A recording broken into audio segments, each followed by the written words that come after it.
Ustaz, jika kita tidak boleh berkata keberhasilan seseorang itu karena doa ibunya, padahal hadis bilang kan ridho Allah tergantung ridho orang tua. Kemudian ada lagi Allah berkata Allah akan mengabulkan doa hambanya yang beriman dan beramal soleh.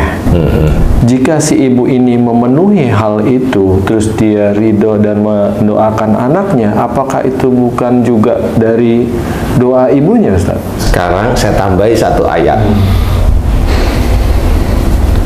Ayat ini menceritakan bahwa seseorang kalau meminta duniawi akan diberikan. Oh, berarti kalau nanti kalau itu di akhirat, orang yang meminta dunianya itu dia akan dimasukkan dalam neraka. Ini harus dijajarkan. Jadi sekarang Haji mau lihat yang gimana nih ridho ibu yang Allah itu juga ridho. Kan harus tahu yang mana nih tujuannya akhirat. Iya, tujuannya akhirat.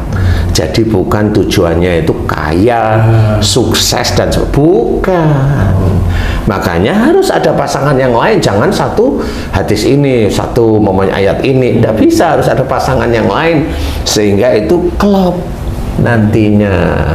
Jadi tahu, oh iya berarti doa ibu yang dikabulkan oleh Allah Ta'ala ini memang urusannya akhirat. Kalau dunia tetap aja ujian. Tetap ujian. Karena bagaimana itu doa seperti itu ditanyain saudaranya yang lain. Didoain nggak sama ibunya? Sama. Kenapa itu nggak dikabulkan sama Allah? Nggak jadi semua. Nah, kan nggak jadi semua. Kan akhirnya ngerti. Oh iya ya, enggak bisa bahwa semua doa orang tua itu dikabul. Enggak. Apalagi yang urusannya dunia. Enggak. Itu hanya ujian aja.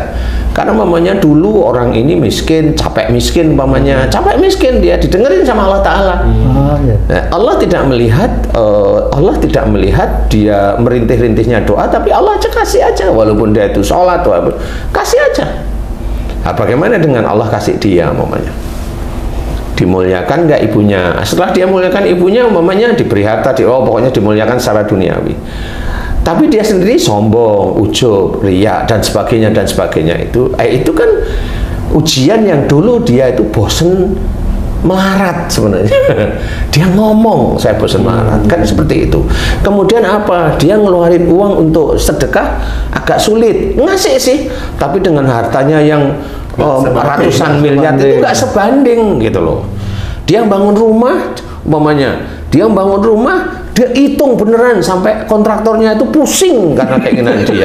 Kan bisa aja. Nggak taunya orang itu pelit ya, ampun gitu.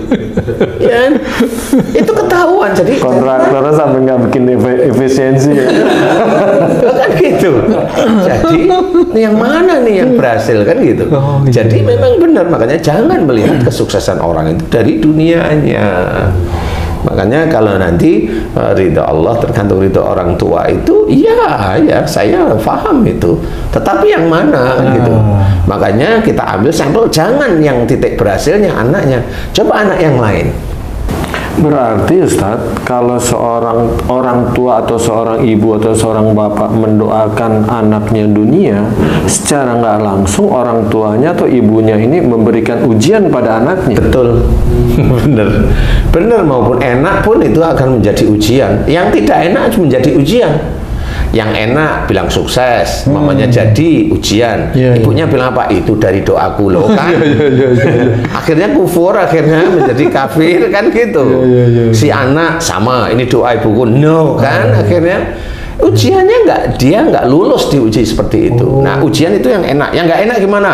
Anaknya ndablek, orang tuanya bilang, nanti kamu itu kalau udah ketabrak kendaraan patah kakimu, baru kamu tahu rasa. Tabrak bener patah, bingung dia loh. Kan diuji lagi dia. Kan gitu. Iya kan? Sama analoginya dengan yang tadi, orang tuanya minta diberi kesuksesan anak-anaknya, dikasih Allah Ta'ala satu. Nah, itulah menguji keluarganya.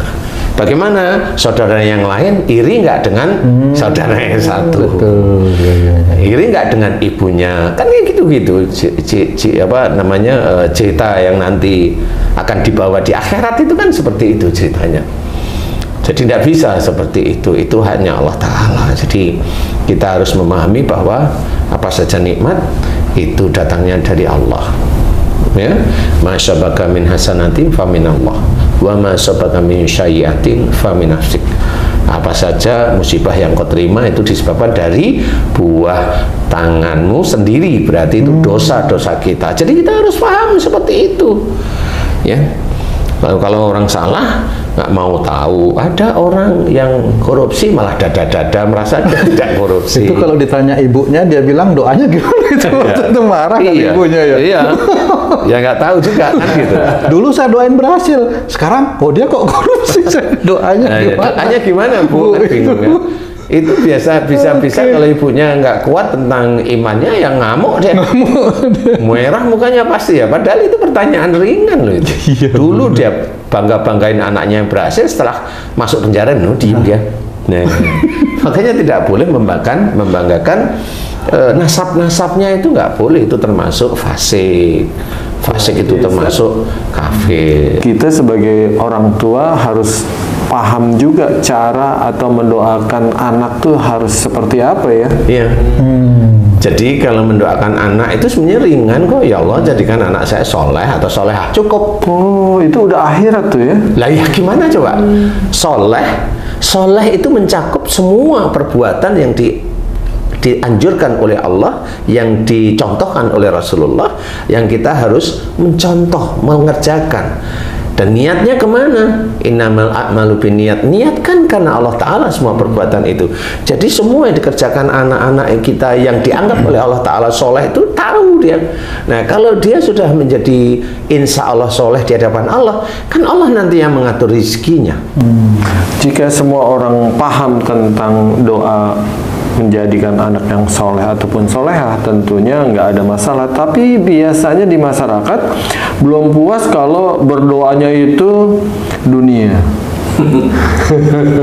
Soleh-soleh itu sebagian orang kayaknya ini deh, nggak ini deh, nggak mantep gitu. Gimana tuh Ustaz? Ya itulah yang namanya manusia itu pasti banyak ngurusi dunia. Bener. Makanya coba doanya soleh aja atau soleha cukup coba. Nanti kan gatel hati sama otaknya itu. Bener. Maunya pinginnya dunianya berhasil kan gitu. Nah itu menjadi ciri bahwa orang tuanya memang nggak paham. Orang tuanya belum paham, tapi nggak ada masalah. Tinggal dia itu kajiannya, dia sering dengerin siapa. Kalau kajiannya sering dengerin yang ustadz-ustadz yang viral, yang ngecekin orang, yang lucu-lucuan aja, kan dapat dia. Tapi kalau dia itu kajiannya itu ustadz yang benar-benar ngajarin tauhid, sunnah dan sebagainya, niatkan karena ini, karena Allah mamanya dan sebagainya, diajari untuk berbuat baik, diajari semuanya. Loh, dia tahu insya Allah kok, insya Allah tahu pasti. Karena hidayah itu akan dibuka oleh Allah Ta'ala. Kalau dia itu mamanya basicnya dari ustadz yang lucu-lucuan, dia selesai dia dapatnya besok di akhirnya dia lucu aja. Karena apa? Karena memang dia nggak dapat sesuatu yang baik. Nah, siapa yang salah? Siapa yang salah? Kan gitu.